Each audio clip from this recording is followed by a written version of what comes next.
de chouiner. Arrête de faire genre, arrête de faire la meuf. Assume que t'es une qah et trouve-toi un autre client, fin de l'histoire.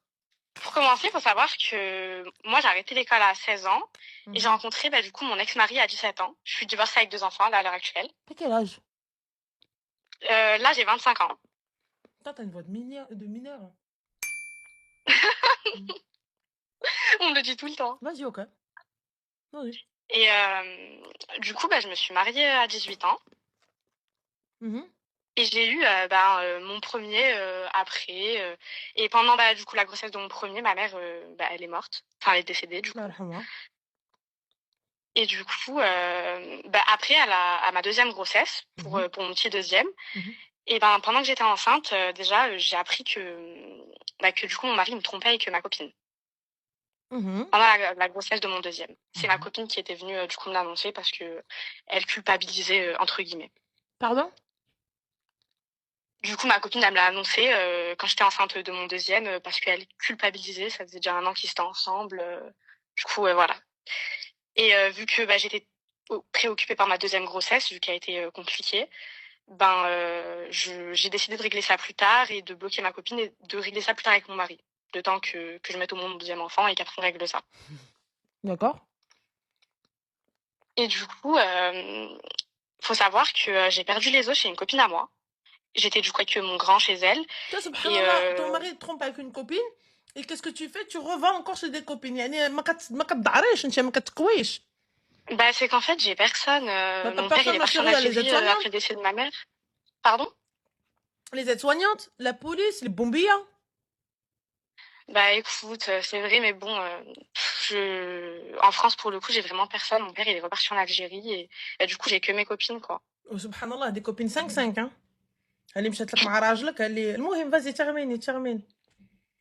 Et du coup, j'ai perdu les os chez cette copine et du coup, c'est elle qui a gardé mon grand et qui m'a déposée à l'hôpital. Elle aussi, elle a fini avec monsieur? Non, quand même pas. Je suis dit, ouais. Et du coup, j'ai accouché sans mon mari, donc il est pas venu. Quand je suis sortie de la salle d'accouchement, j'ai que fait l'appeler, messagerie, plus de nouvelles. Et il est pas venu me rendre visite. Il y a que cette copine-là en question avec mon fils qui sont venus me voir. Et du coup, après 3 jours d'hospitalisation, je rentre chez moi. Et là, le choc. Franchement, le choc, il y a plus de meubles. Plus de meubles chez moi. Et il n'y a pas mon ex-mari à l'heure actuelle. Il n'y avait plus rien. La cuisine a été démontée. Il restait que le lit de mon grand. Les meubles de mon grand, c'est joué. Moi, j'avais le matelas au sol. Il restait vraiment plus rien. Plus de canapé, plus rien. Une petite table dans le salon et sans plus. Et du coup, sous le choc, moi, je pense pas directement au mauvais. Je me dis pas, je pense pas à quelque chose de bizarre. Au contraire, j'ai peur pour mon ex-mari. Je me dis peut-être qu'on s'est fait cambrioler, peut-être qu'il s'est fait kidnapper. Ma chérie, sache une chose, les cambrioleurs, ils prennent pas la télé. Ouais, mais. Je me suis fait cambrioler. Les cambrioleurs, ils prennent pas la télé, les gars. Ils prennent pas de gros trucs. Les cambrioleurs, ils prennent un petit sac.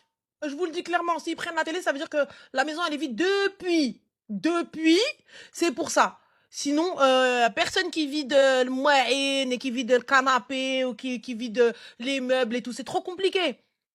Trop compliqué. Le cambrioleur, il rentre, il ruine tout et il prend vite fait quelques trucs. Tu vois, genre, il prend un truc de valeur. Voilà. Donc là, voilà. Ouais, non, c'est vrai, t'as raison, mais franchement, j'y ai pas du tout pensé. Et moi, directement, en fait, j'ai pas pensé au mauvais. Je me suis dit, impossible. Mais du coup, là, sur le moment, je panique, je tombe des nues. J'appelle ma belle famille. Ma belle-mère, elle ne répond pas. Faut savoir que ma belle famille, ils étaient en Tunisie, c'est des Tunisiens, ils n'habitent pas en France. Ma belle-mère, elle ne répond pas. Du coup, je me dis, logique, elle m'apprécie pas trop. Mes beaux-frères, ils me répondent pas. Et là, j'ai une belle-sœur qui me répond. Et je lui dis, il est où j'ai failli tout son prénom. Il est où mon ex-mari, du coup. Oui. Voilà. Il est où Et elle me dit, là, il est en train d'arriver en Tunisie. Il m'a dit que vous aviez divorcé. Faut savoir que si, j'ai pas fait le civil. On a fait que le religieux. Ensuite Et du coup, elle me dit, il nous a dit que vous aviez divorcé et là, il arrive en Tunisie. Et du coup, là, ça a été le choc. Franchement, c'était une période horrible. Faut savoir que moi, je travaille pas. J'ai jamais travaillé. J'ai arrêté l'école, comme je t'ai dit, à 16 ans. J'ai pas eu besoin de travailler parce que voilà, je me suis très vite mariée. Il assumait tout. Et du coup, après ça, pour m'aider, il y avait la dot qui m'avait passé. Et j'ai attendu que mon dernier, il ait ses 3 mois pour aller en Algérie me reposer avec mon père. Du coup, je suis revenue en France un mois plus tard, on va dire. Et mon père, il m'avait passé de quoi me débrouiller pendant un petit moment. Il m'envoyait un peu tous les mois. Et quelques mois plus tard, j'ai rencontré quelqu'un. Mais petite question, ma chérie, excuse-moi. On va Ouais. juste repeat, please. Donc toi, ma chérie, ton mari, il part en Tunisie. Ouais. La reconnaissance du BLOK là que t'as eu, il n'a pas été reconnu? Non, il n'a pas été reconnu. Tabarak ar-Rahman. Et tu ne l'as pas poursuivi en justice? Bah non, franchement, il est en Tunisie, il est même plus en France. Non, mais j'en ai rien à balance qu'il soit en Tunisie ou pas On en n'est pas France. mariés. Mais excuse-moi. Enfin, civilement, on n'est pas mariés, il n'y a rien qui reconnaît que... Le premier enfant a été reconnu? Oui. Donc puisque le premier a été reconnu, je poursuis en justice même. Franchement, je savais même pas que c'était possible. Comment ça? Le gars est français, on est d'accord? Non. Le gars a les papiers français, il était quoi? Il était ici en mode zmegri, immigré? Oui, c'est un Tunisien. Non mais, il vivait en France. Il était en titre de séjour. Oui, il était en titre de séjour. D'accord, donc il a encore des papiers. Sûrement, je sais pas. D'accord, donc tu sais pas. Donc, comment, ma chérie, comment ça? Et toi, tu n'as pas porté plainte pour le fait qu'il ait vidé l'appartement? T'as pas appelé la police? Oui, t'as pas fait ça, genre rien, nada de nada. Ben, franchement, rien. À ce moment-là, j'étais juste archi triste et je voulais juste... Il n'y a pas de souci. Il y a le moment de la tristesse, postpartum, compagnie, on laisse de tech. Je te laisse 3-4 mois. Mais là, une fois que ça y est, le bébé, il fait ses nuits. Ouais, mais c'était compliqué. Franchement, j'ai pas pensé tout de suite. Donc là, t'as un enfant qui porte un nom et l'autre qui porte pas de nom et toi, tu dors tranquille. C'est ça. D'accord. Et la pension, c'est comment? Bah franchement, je suis partie voir l'assistante sociale et elle m'a dit, il n'y a pas de solution, quoi. Ça veut dire, moi, j'ai lâché l'affaire. Mais comment ça, il n'y a pas de solution? Elle m'a dit, il est parti, il est plus en France, on peut rien faire. La justice, tu portes plainte. Et la CAF prend le relais. Ok, mais franchement, l'assistante sociale m'a dit, il est plus en France. Bref, elle m'a fait comprendre que c'était mort. D'où tu sais qu'il est plus en France? D'où tu sais qu'il est plus en France? Parce que t'as pas de nouvelles de lui. Personne ne sait, sa famille, ils sont encore là. Oui, non, sa famille, je leur parle plus. Mais sa famille, ils sont en France. Non, il a pas de famille en France. Il a personne. Tout comme je t'ai dit tout à l'heure, sa famille, ils sont tous en Tunisie. Donc toi, ma chérie, ce gars-là, tu l'as rencontré où? Moi, j'ai besoin de savoir. Ce gars-là, parce que ton père qui t'a donné à lui, vous l'avez rencontré où? On l'a rencontré en vacances en Tunisie, du coup, quand j'étais jeune, quand j'avais 17 ans. D'accord. Donc toi, ton daron, il t'a donné un mec sans paplard, comme ça. Et en plus de ça, qu'avec le halal. Bah, franchement, j'étais folle amoureuse et moi, j'avais envie de me marier avec lui. D'accord. Il est venu comment, étant donné qu'il n'avait pas de papier? Il avait un titre de séjour pour le travail. D'accord. Il travaillait dans quelle entreprise? Je sais pas, il était dans une entreprise de BTP. Mais l'histoire, elle est pas finie, hein, Ramel. Non, moi, ça me va là déjà. Là, on a besoin de savoir déjà le début. La débilité du début. Parce que là, déjà, c'est de la folie. C'est de la folie que ton padré, hein, le walida عندك ميتة, et on te laisse comme ça à un homme, tu fais des gosses en plus avec lui, 1, 2, 3 soleils, avec lui, genre, et normal. Genre, ton padré, il a pas pris sa voiture. Vous êtes d'où en Algérie? On est d'Oran. D'accord. Et lui, il est d'où en Tunisie? Il est de... Je sais pas. Bah, allez, disons Tunis. Hein, il fait Warren Tunis, normal. Voiture, 8e, jusqu'à ce qu'il arrive en bas de chez lui. J'ai pas compris. Après, mon père, il est âgé, hein. Franchement, Mesquine, depuis que, bah, du coup, ma mère, elle est morte, il a plus pas le temps, mais plus. Et toi, tes enfants, là? De faire ce genre de choses. Tes enfants, là, ils ont un padré, on est d'accord? Il y a une affiliation quelque part. Donc, toi, normal. Par contre, aller voir quelqu'un, rencontrer quelqu'un, elle dit, genre, ça passe alors qu'il y en a un qui porte pas le nom il y a aucune reconnaissance. Mais, ouais, mais bon, j'ai pas fini. Continuez. Et du coup, bah là, j'ai rencontré quelqu'un après ça, pas longtemps après ce que mon ex-mari soit parti. Et du coup, j'ai rencontré cet homme-là qui est assez bien financièrement, voilà, il est aisé. Il y a eu un feeling dès le début, il est respectueux. Mais t'as fait quoi dans la vie d'Aloca? Tu l'as rencontré où, celui-là? Celui-là, bah en fait, il y avait l'anniversaire d'une de mes copines. Okay. Et du coup, cette copine-là, mes copines, vu qu'elles savaient que j'ai pas beaucoup d'argent, elles m'avaient dit, voilà, on te paye, viens avec nous. C'était un restaurant assez chic. Et du coup, on est parti dans ce restaurant et il s'avère que le patron, bah, c'est l'homme du coup avec qui je suis actuellement. Et du coup, il est venu me parler et voilà, c'est là, il y a eu feeling, on s'est passé les numéros et après ça, on s'est plus lâché. D'accord, du coup, what is the question? Du coup, en fait, on y vient. Donc, pas longtemps après que j'ai rencontré cette femme-là, directement, il m'a assumé financièrement. C'est lui qui est venu monter les meubles chez moi. Il a fait les travaux. Il a payé plein de trucs. Le loyer, il m'aide à le payer. Après, il a commencé à me payer tout le loyer. Après, il a trouvé que mes enfants, ils étaient pas dans un bon secteur pour l'école. École privée, c'est bon, c'est lui qui payait. Vraiment, c'est très lui qui rapidement. payait, ça veut dire le passé. Pardon? Tu as dit c'est lui qui payait, du coup, il paye plus. Si, il paye toujours. D'accord, du coup, quelle est la question, ma chérie? Bah, du coup, en fait, il y a aussi quelques mois, je me suis fait copiner avec une fille à la salle de sport. Et du coup, à force de devenir copine, bah, moi, je décide de lui montrer mes enfants en photo et elle décide de montrer ses neveux et nièces. Et elle me montre une photo de famille. Et en fait, du coup, elle me montre une de ses nièces. Et une de ses nièces, en fait, elle était portée par un homme qui m'est très familier, en fait. Du coup, ben, je fais genre zoom sur la photo pour regarder la petite en mode ah, elle est trop mignonne. En fait, j'ai zoomé et j'ai vu que c'était l'homme que je fréquente depuis des mois maintenant, bientôt 1 an.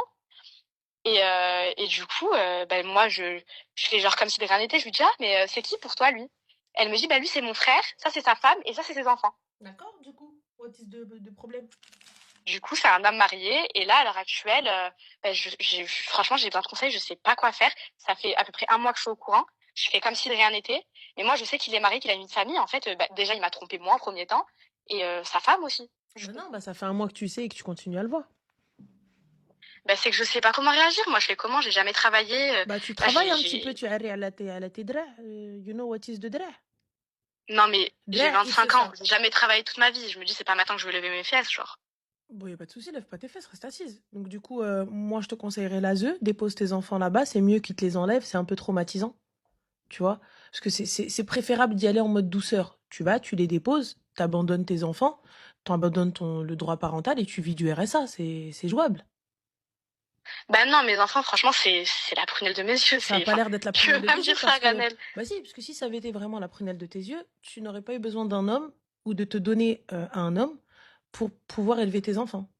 Parce que ça, en règle générale, les filles, elles le font en dernier recours, ce qu'on appelle vendre son corps pour tes enfants. Et honnêtement, les filles, sachez-le, il n'y a aucun jugement à ce niveau-là, parce que quand une femme, elle n'a plus que ce recours-là pour nourrir ses enfants, je dis bien nourrir ses enfants, tu vois, pour ma part, les hommes. Tu vois, mais quand c'est comme toi, tu veux quoi? Tu veux une médaille parce que t'as été non, un mec mais c'est qu'ils n'auront pas la même vie. Là, ils ont l'école privée. Bah, ils ont pas la même vie. T'as cru qu'ils étaient là depuis 20 ans, les mecs? Ça fait quoi? Ça fait même pas 1 an. Donc, qu'est-ce que tu racontes? Ils ont pas la même vie, école privée. C'est une maternelle. Ouais, c'est vrai, mais en fait, j'ai toujours été dépendante. Et, bah, sois dépendante, appelle ton père. Le travail, je connais pas. J'ai jamais travaillé de toute ma vie. Bah, appelle ton père. Franchement, ça se fait pas. Mon père, il est vieux. Bah, en fait, j'arrive pas à comprendre. En fait, tu es une fille de pauvre. Tu es une enfant de pauvre. Parce que, sache une chose, je ne suis pas une enfant de riche non plus. Je n'ai pas été élevée dans l'opulence. Donc, tu es une fille de pauvre et tu veux te prendre pour une riche. Qu'est-ce que tu veux que je te dise? On te dit travail. Bah, c'est même pas pour moi, c'est pour mes enfants. En fait, regarde, je vais te dire le vrai fond de ma pensée. Je pense que ton histoire est fake. Mais je pense qu'il y a sincèrement des meufs qui vivent des choses similaires. Donc, c'est pour ça que je prends le time de te répondre, parce que sinon, il y a longtemps mais pourquoi je te dis que mon histoire est fake? Je te dis clairement ce que je ressens. Ça, c'est mon ressenti. Tu vois, c'est comment je ressens les choses et fin d'histoire. Je te dis ce qu'il en est, ce qui me passe par la tête. Enfin, maintenant, pour les filles qui sont dans ta situation, ou même comme toi, etc., t'arrives, tu me dis 25 ans, ouais, mais moi, j'ai jamais bossé. Ouais, mais les enfants, c'est la prunelle de mes yeux. Ouais, mais cancaca, ouais, mais cancaca, ouais, mais cancaca. Il n'y a pas de problème.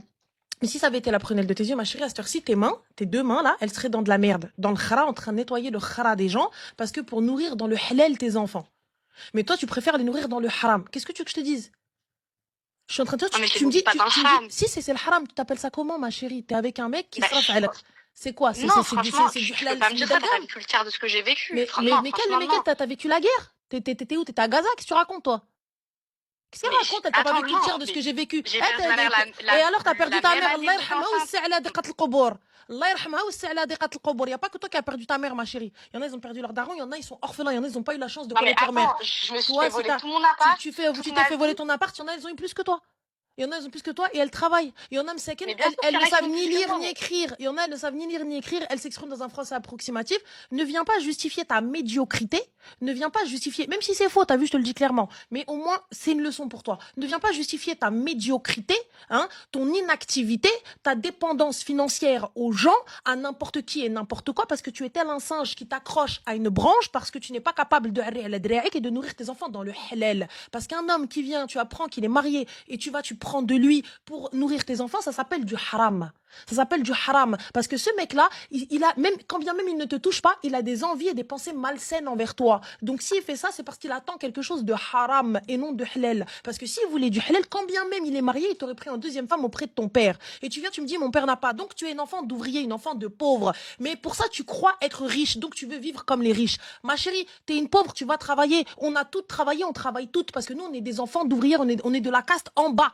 Tu vois, et si aujourd'hui on monte, c'est nous qui avons bossé. Tu vois, le khra, on l'a ramassé. Des chiottes, on les a nettoyées. Tu viens, tu te caches derrière, j'ai perdu ma mère. Et ben nous, ma chérie, on a grandi sans père. Et après, ta mère, tu l'as perdue quand tu étais grande. Donc ne viens pas justifier ta merde. Hein, ne viens pas justifier. Ouais, mais moi j'ai perdu ma mère. Ouais, mais j'ai perdu ma mère. Il y a là, la meuf qui nous appelait juste avant. Elle, Meskina, tu vois, elle a perdu sa mère, elle pleurait dire ça. Toi, t'es là, ouais, mais moi j'ai perdu ma mère. J'ai perdu ma mère. Ne viens pas justifier ta mère. Ne viens pas justifier le manque d'éducation de tes enfants parce que tu me parles d'école privée. Tes enfants, ils sont en maternelle. Tes enfants sont petits. Tu vois. Donc c'est toi la première école. C'est pas la maternelle. C'est pas l'école privée. Si j'ai les moyens, habibti, je bosse. Et si je me prostitue correctement. Correctement, tu vois, et bien, et sans que les gens le sachent. Tiens, t'es là, t'es en train de dire, c'est la salle de sport. Donc ta vie, elle est pas si dure que ça. Donc arrête de chouiner. Arrête de faire genre, arrête de faire la meuf. Assume que t'es une qeh et trouve-toi un autre client. Fin de l'histoire. C'est tout, ma sœur. Raoudi. Fin. Elle est là, elle te dit, mais je fais quoi? J'ai 25 ans, je travaille pas. J'ai jamais travaillé de ma vie. J'ai jamais travaillé de ma vie. J'ai jamais travaillé de ma vie. Comment ça, t'as 2 enfants? Donne-les, ma sœur. Donne ces enfants. Il y a des gens, ils rêvent d'avoir des gosses.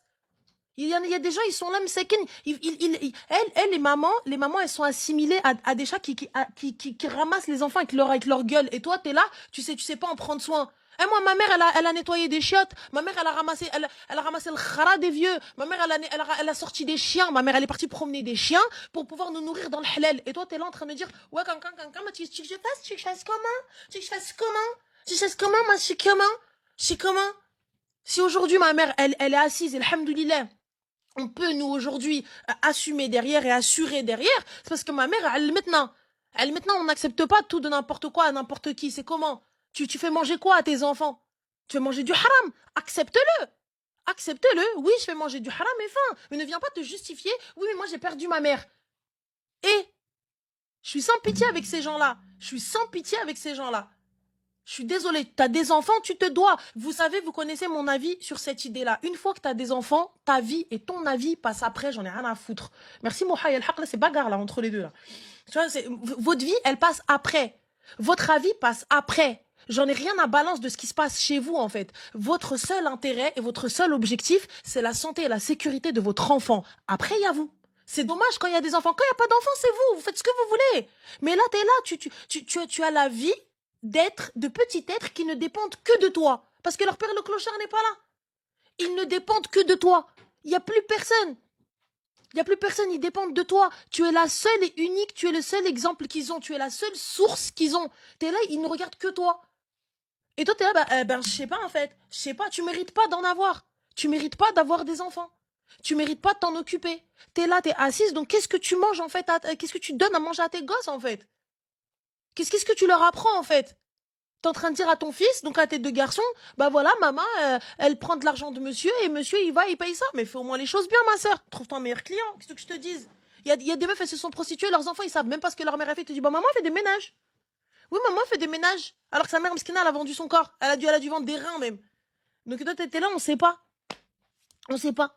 Et toi, ils savent pas, les enfants, ils savent pas. Ils ont jamais su. Tu te dis, maman, machallah, maman, rien. N'importe quoi.